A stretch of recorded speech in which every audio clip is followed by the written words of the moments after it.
Good morning, guys.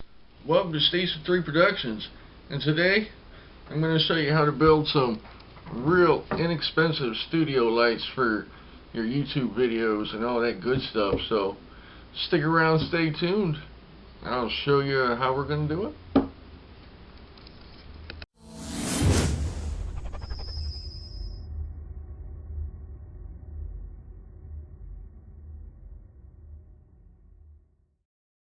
Alright guys, well, here I got my list for you for what you're going to need. We're going to start out with some rubber bands,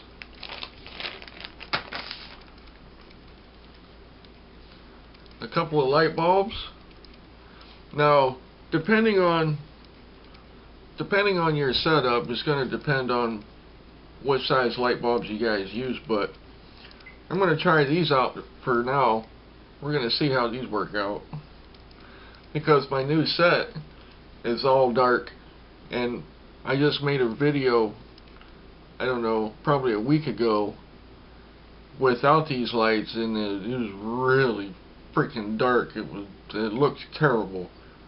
But anyway, we're going to try to fix that problem today. Anywho, you're going to need a pair of scissors or something to cut with. Need some parchment paper. Now, and we're going to use this because this is designed to take a little bit of heat. So if you end up using some really hot light bulbs or whatever, this is going to help a whole lot. Alright, and you get a couple of these right here, these clamp lights.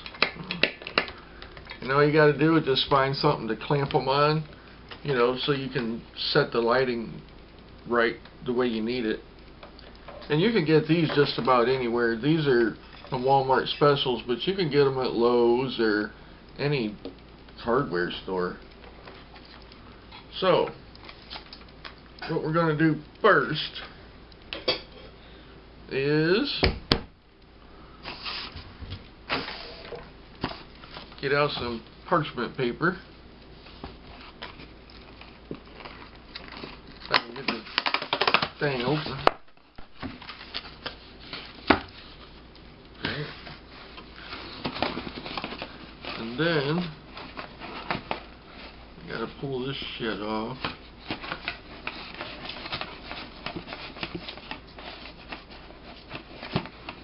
What the fuck?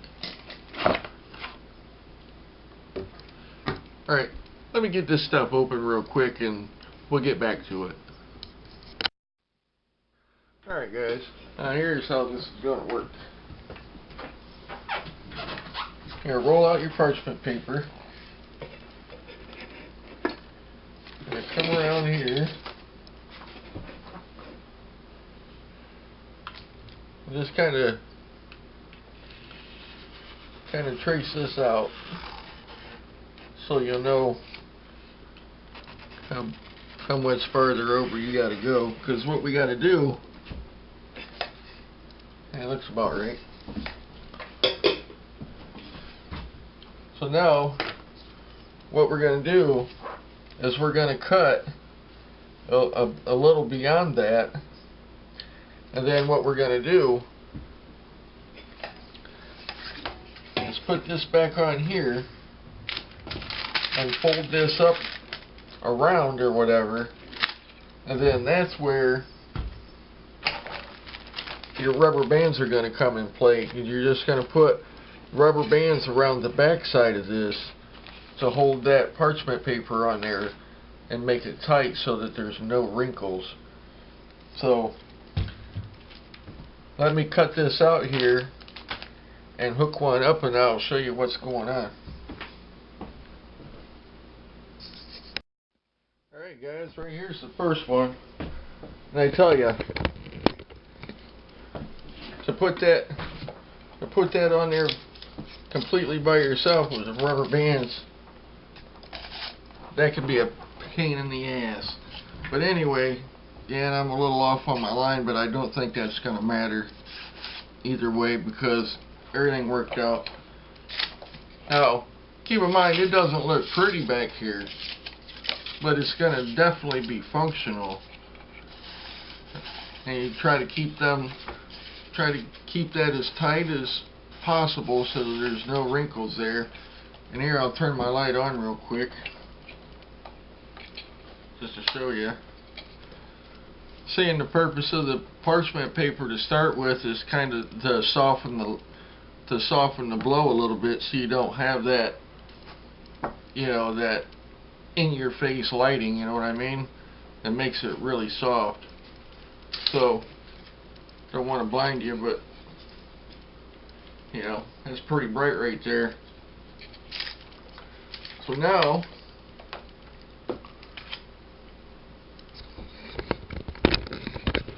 what I'm going to do, wherever you're at, I'm going to go ahead, I'm going to put this other one together, then we'll go up to my new set, we'll hook these up with the clamps and the whole 9 yards, and I'll show you without the lights turned on compared to what it looks like with the lights on.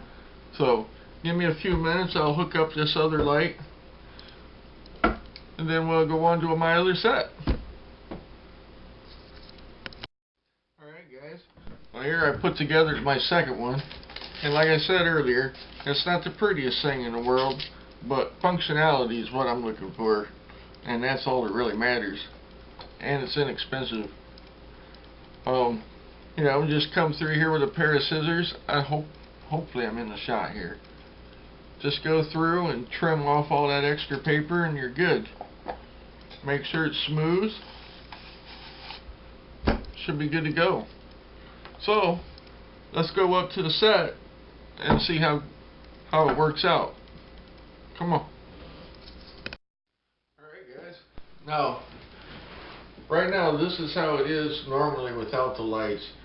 It's really dark and gloomy in here because I got black walls and I got black curtains, and I got the light in the ceiling, but it's not really all that good. I think it's like 100 watts or whatever, but because the walls are black, it just kind of goofs everything up. So now I'm going to go over here and turn my lights on, and we'll see how that works.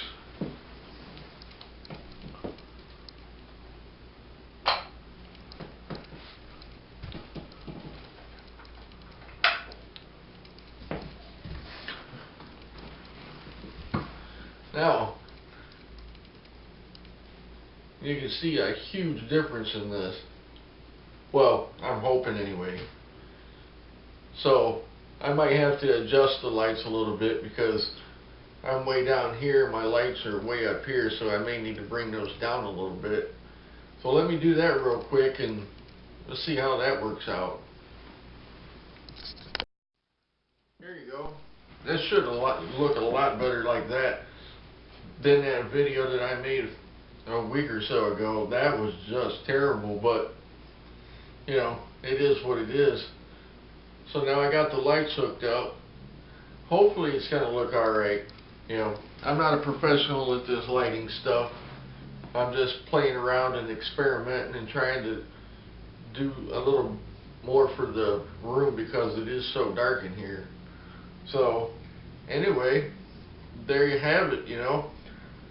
Simple, inexpensive studio lighting without having to spend, you know, a couple $100 for light boxes and all that good stuff. You know, all you need is the light bulbs, you know, and I can tell you a whole bunch of different sizes of light bulbs you could use. It's just going to depend on your situation. Get the two clamp lights, some parchment paper, some rubber bands or a way to, you know, attach the paper, you know, get all the wrinkles out, all that good stuff. Matter of fact, I've also seen a person not long ago use a shower cap and it went around there and it served the same exact purpose, but you know, I haven't tried that out, so there you have it. Alright guys, so you know, just leave your comments down below, let me know if it looks any better, a little worse, you know, if you have any tips or anything on, you know, how I can do this a little better, just let me know. Because like I said earlier, I'm not a pro at this stuff, but, you know, I'm willing to learn anyway. Alright, so before we go, make sure you hit the subscribe button for more content. Check out all the links down below. Come back next Friday and we'll have something else to talk about. So until then, take care, be safe, and always support your local fire department.